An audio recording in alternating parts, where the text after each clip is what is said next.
मेरे साथ एक बच्ची है, ये यतीम बच्ची है, इसका बाप फौत हो गया और खानदानी ये जो दौलत लालच हवस का मामला है ना, वो इनके घर इस टाइम नाच रहा है।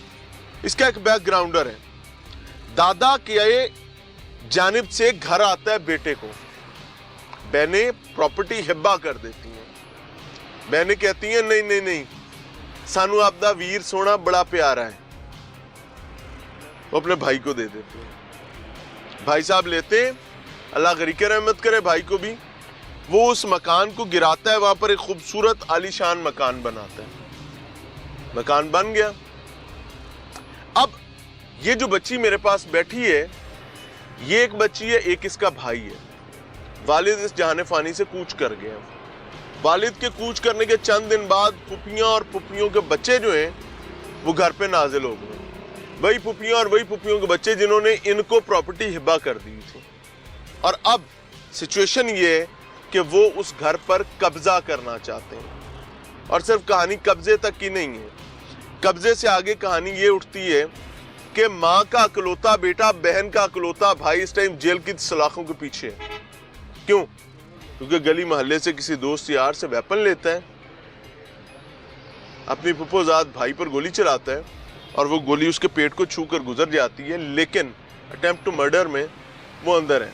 अब ये माँ और बेटी जो है बेचारी कभी इंसाफ लेने के लिए एक दरवाजे कभी दूसरे दरवाजे, लेकिन इनके साथ बड़ा जुल्म क्या हुआ है, बाप पहले फौत हो गया, भाई इस पॉइंट तक कैसे पहुंचा है कि इन्होंने एक के बाद एक पुलिस के दफ्तर में दरखास्त दी, तरले किए, मिन्नतें की कि खुदा का नाम है हमारा घर है, हमारे घर में आके बैठ गए हैं, हमें कहते हैं घर से निकलो, घर का कब्जा लेना चाहते हैं, बचा लें।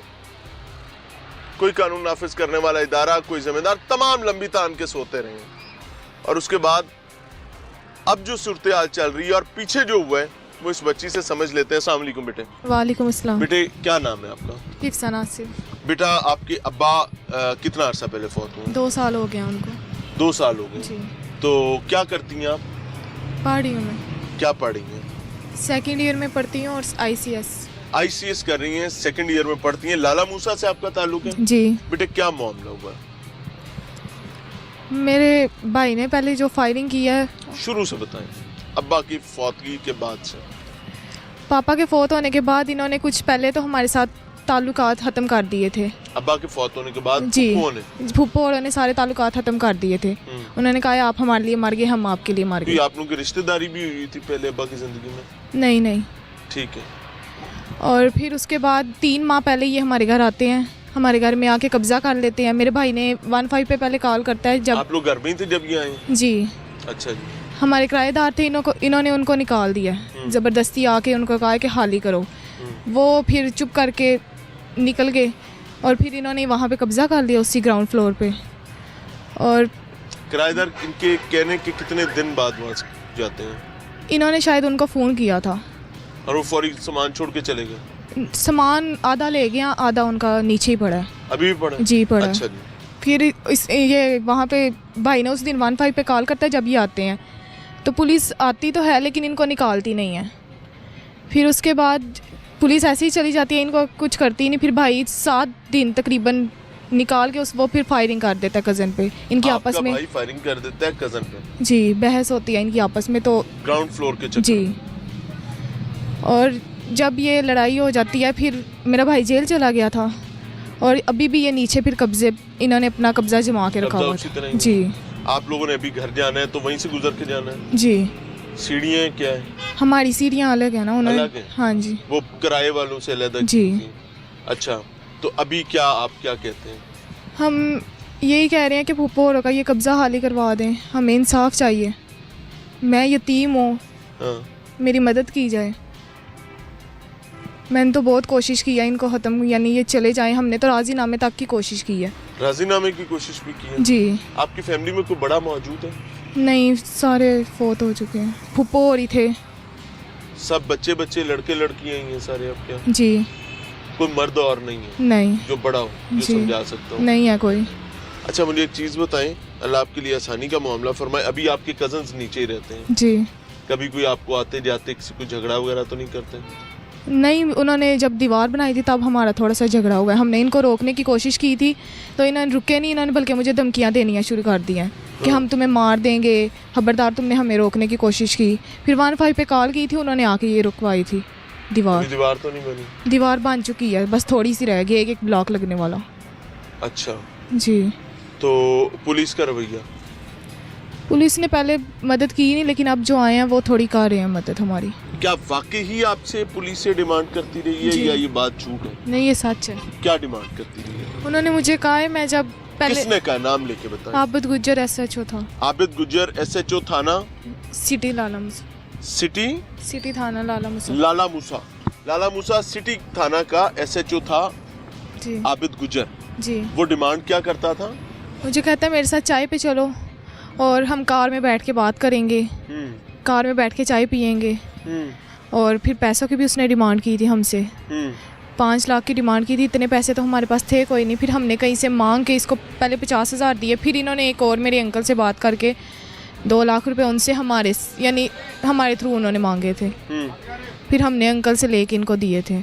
ये बात जब इसने आपको की थी कार में बैठने की और कार में अलहदा चाय पीने जाने की, ये बात इसने फेस टू फेस की थी, टेलीफोन पे की थी, कैसे की थी? 2-3 दफ़ा इन्होंने की थी। हम जब सिटी थाने आते थे ना, जब भी, तो ये बात करते थे कि चाय पीनी है, चाय पीनी है, तो हम चुप करके चले जाते थे। फिर उसके बाद इन्होंने फ़ोन पे बात की थी। ये फ़ोन पे इन्होंने ये कहा था कि कार में बैठेंगे, बात करेंगे और चाय वगैरह पियेंगे, बाहर के लोग देखेंगे तो वो गलत समझेंगे, इसलिए हम कार में बैठ के सारी बातें करेंगे। यानी मामला भी सुनना है तो कार में बैठ के जी। सुनूंगा।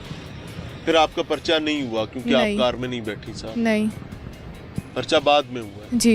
पर्चा तो जैसे हुआ वो भी मैं अपने नाज़रीन को बताऊंगा। जी। ये बात आप हल्फन कह सकती हैं? जी, मैं कह सकती हूँ। अल्लाह को गवाह बनाकर अगर जी। कहनी पड़े तो कह सकती जी। हैं?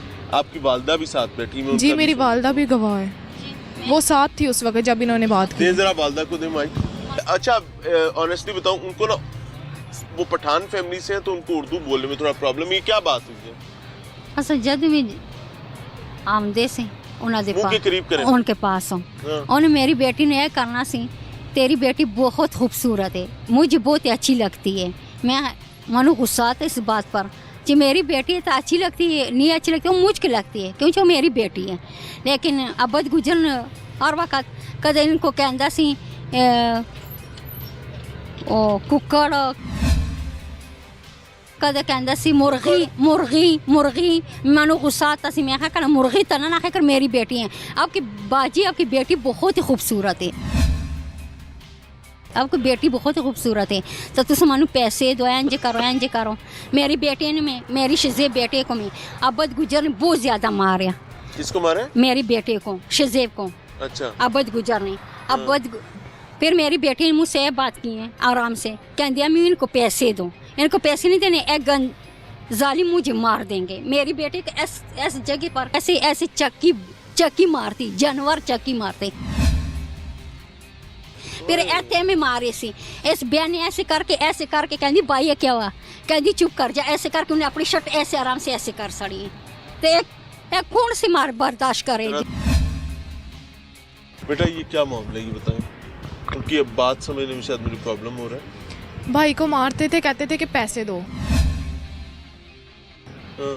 तो वो उसने फिर हमें कहा कि कहीं से करके इनको पैसे दो ताकि ये मुझे मारे ना। गिरफ्तार जब किया हुआ था, जी। जब ये फायरिंग वाला वाकया हुआ जी, उसके बाद? बहुत ज़्यादा मारते थे इसको हाँ। थाने में। तो फिर कहते थे कि पैसे दो तब जाके छोड़ेंगे। पहले तो इन्होंने यानी 25 लाख रुपए मांगे थे ना। तो फिर भाई ने कहा कि इतने तो हमारे पास है नहीं। फिर इन्होंने काम करवा के भाई ने कहा 5 लाख इनको दो। हमारे पास 5 भी नहीं थे, तो फिर और काम करवा के हमने फिर इन्होंने 2.5 लाख हमसे लिया है। मुर्गी की, आपको मुर्गी कहता था? जी। ये SHO आबिद गुजर है। DPO साहब,